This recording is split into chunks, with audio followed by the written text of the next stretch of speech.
We've now worked through the operating section of BrightLeaf's income statement, and we've learned that the core business operations at the coffee shop earned $128,320 in operating income during 2026. But the operating section alone doesn't capture all of the activity the business performed during the year. To do that, we need to add in both the non-operating and tax sections. Once we do that, we'll be able to calculate our final net income. So let's start with the non-operating section. Recall that above this, in the operating section, we were focused on all the items related to our day-to-day operations of selling coffee and pastries. So things like revenue from sales, cost of goods sold, and operating expenses like payroll, supplies, insurance, advertising, and depreciation. Now here in the non-operating section, we're focused on income and expenses that, while very real, are not about selling coffee at all. The most common items here are probably related to how the business is financed, or money earned from cash sitting in the bank or short-term investments. Though there could be others, like accretion, or even more obscure things like money awarded to the company through a legal settlement or insurance payout. Again, all of these things are real and affect the financial position of the company, but they don't relate to our day-to-day business. So for BrightLeaf, you can see they have $14,000 in interest expense and $2,000 in interest income. As we'll see when we turn to the balance sheet, BrightLeaf has a loan outstanding to finance some of the business, and they'll have to pay interest on that. And then maybe they have an experienced bookkeeper that has taken some excess cash and invested it in short-term treasuries or a certificate of deposit, which has earned them $2,000 in interest income during the year. And I don't want to repeat myself too many times here, but again, these items are related to decisions about how to finance the business, not the operations. Maybe a different owner or ownership group would choose to put in more equity so as to not have to take out the loan. With no loan, that interest expense would be $0. Or maybe ownership decides that any excess cash is paid out as a dividend immediately and doesn't earn income in a certificate of deposit, at least not within the business itself. Neither of these things will affect our day-to-day operations. They're purely finance decisions, so they both clearly belong here in the non-operating section. So that means BrightLeaf has net non-operating expenses of $12,000, and if we subtract that from our $128,320 operating income, we get $116,320 in income before taxes.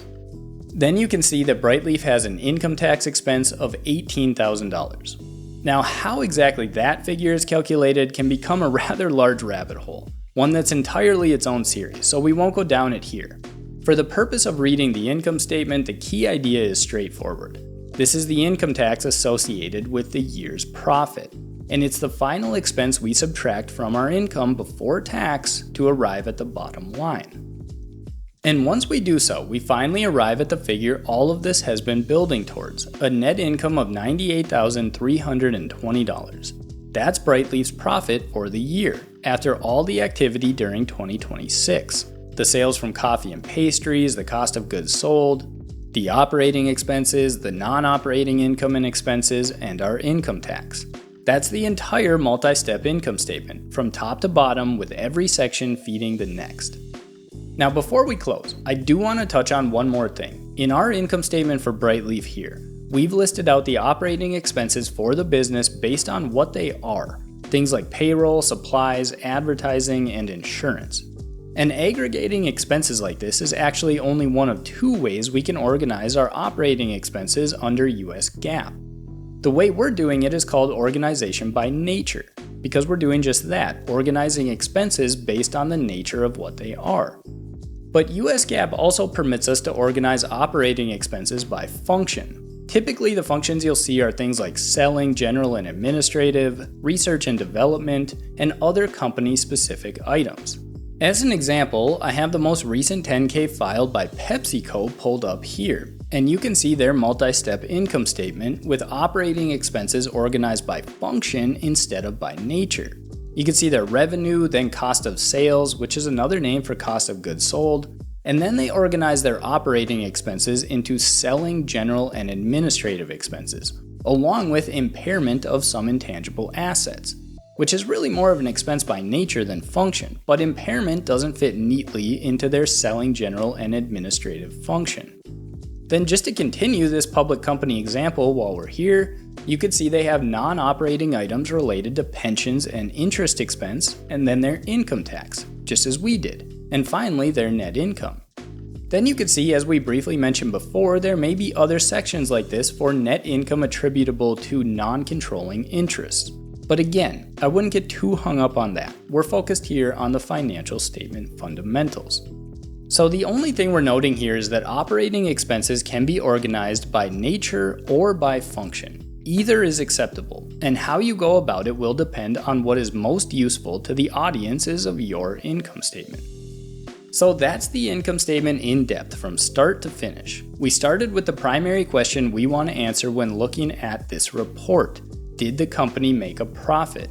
And we went through BrightLeaf's to determine that indeed they did make a profit of $98,320 in 2026. And by walking through the organization, we also learned how we can analyze precisely how they did so. Did they have a high gross profit margin? Or a low gross profit margin but really lean operating expenses? Or maybe their core operations aren't profitable, but they received a one-time legal settlement that ended up in non-operating activities and isn't really sustainable going forward. All of these things can be determined when you understand how to read an income statement. And now we're ready to turn to the balance sheet. Note that BrightLeaf ended with $98,320 in net income. Well, that figure doesn't just sit abandoned at the end of the income statement. It feeds right into the balance sheet through a figure called retained earnings. And remember when I told you to file away that note about depreciation? Well, that expense came from somewhere. Specifically, it's a portion of the cost of long-term assets we've capitalized to the balance sheet. So these two reports are already quietly passing numbers back and forth, with the cost of assets flowing as expenses to the income statement, and any profit from the income statement flowing back to the balance sheet in the form of retained earnings. So let's turn to the balance sheet next, where we'll cover the basic organization, the information it conveys, and start to shed a light on these connections to our other financial statements.